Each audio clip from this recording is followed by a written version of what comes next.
जावं लागली, पण मला काही समाजातील लोक मला काही कविता देत नव्हते. माझ्या अंगावर शेण फेकायचे, दगड फेकायचे, घरकडे पाणी सुद्धा फेकायचे, पण मी ते सगळं सहन केलं. आता माझ्या शक्तीचा अनुभव चाललेला.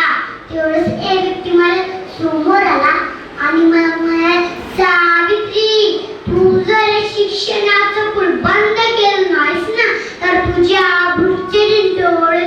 पण मी काही घाबरले नाही. 2-3 बाजवले. अशाच काही संकटांना सामोरं जात आम्ही मुलींसाठी 18 शाळा उघडल्या.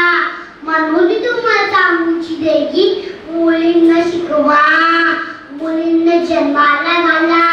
जर एक मुलगा शिक्षक एकटाच शहाणा होतो, तर एक मुलगी शिकली ती संपूर्ण घराला शहाणी करते. म्हणून मी तुम्हाला सांगूची देगी, मुलींना शिकवा, मुलींना जन्माला घाला.